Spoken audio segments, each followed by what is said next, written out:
At dahil libre na naman ngayong araw ang Dalidax ninyo, pinuntahan ko ang bagong view deck ng Maria. Oh guys, finally mayroong bagong gawang view deck dito sa Maria na pwedeng puntahan na mga may gusto. Ang totoo niyan guys, matagal ko na itong planong puntahan. Tapos yun, hanggang ngayon plano pa rin. Kaya naman hindi ko na palalagpasin ang araw na to guys. Kaya tara, samahan ninyo ako at tignan natin kung ano bang mayroon sa view deck na to. At dahil ang pupuntahan natin ay view deck, malamang ito ay nasa bundok guys. Kaya dumaan muna ako dito kay Kuyang Barbers para magpatabas ng buhok. Aba, mahirap na, baka pagkamalan tayong rebelde ng mga tao mga kasalubong natin. Bali binuksan ang view deck na to sa publiko noong 14 ng February ngayong taon 2025. At dito yan matatagpuan sa Barangay 3 ng Maria. Hindi naman siya kalayuan guys kasi mga ilang metro lang ang layo mula sa munisipyo ng Maria. Ang kaso guys, ito na naman tayo sa akyatan. Grabe, mga ilang steps na naman kayang bubunuin ko nito bago ko maabot ang view deck. Bali safe naman siya guys para sa mga malalakas pang tuhod dahil simentado naman ang hagdan. Pero tignan nyo guys, so hindi masyado malataas ang mga steps. Kaya sa tingin ko ay hindi rin naman mahihirapan ng mga senior na nagbabalak na umakyat dito. At syempre, dublingat sa pagkakbang para may iwasan na aksidente. Ano Tokmol, kaya pa? O diba, napaka-useful itong handrails na ginawa nila dito. Pero guys, hindi pa ako senior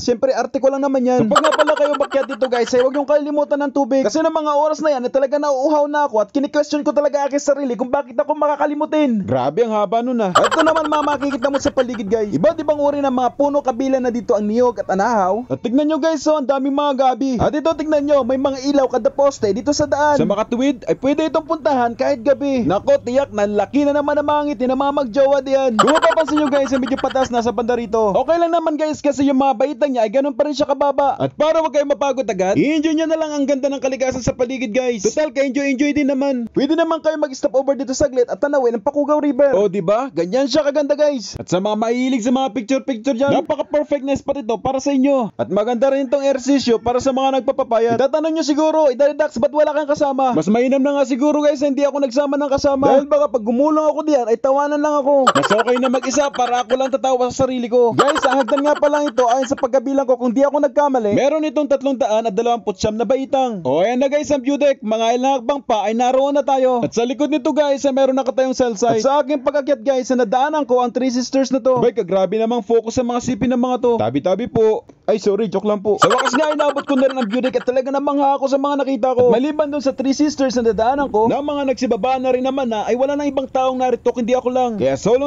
ko ang lugar na to. Ang kaso, inulit ko yung entrada ko guys kasi para nakulangan sa arte. Abay, grabe namang arte yan. Sobrang niya at para nabugbog ng 10 tao. Yan na guys, basta umabot na ako, okay na yan. Hindi talaga ako makapaniwala nung time na yan na naabot ko rin ang site na to. At speaking of site, dito nga pala sa view deck guys ay mayroong katabing cell site. Gusto ko nga rin sanang pasyalan guys, kaya lang sarado pala.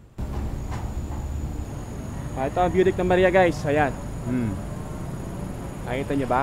Gawa sa mga steel pipe at trase ang view deck na to. At may malalaking letra ng Maria Aurora. At sa gabi guys ay kitang-kita ang mga letrang ito dahil napapaikutan ito ng mga lead light. At tignan nyo guys, tamang-tama nga naman ang lokasyon nito dahil kitang-kita mo ang buong bayan ng Maria. I mean, ang sentro pala ng Maria. Kung balak nga pumunta dito guys, ay mas mainam na magdala kayo ng drone. Sa ganun ay makuha ninyo ang lahat ng anggulo ng view deck na to. Ako kasi guys, wala naman akong drone. Kaya yan, para-paraan na lang talaga. Total nito na rin naman na kung ay sulit-sulitin ko na. Kaya yan, ginawa ko na lahat ng post na alam ko. Ang kaso guys, hindi naman talaga ako maalam pagdating sa mga post na yan. At ang tayong alam ko lang naman ay yung post lang sa FB. Kaya bahala kayo dyang umusga. Yun na guys, nagawa ko na lahat ng post na alam ko, kaya tatalon na lang ako. Hindi guys, joke lang yan. At dahil sa napaka-presko rin sa lugar na to, ay napaidlip din ako saglit. Ha!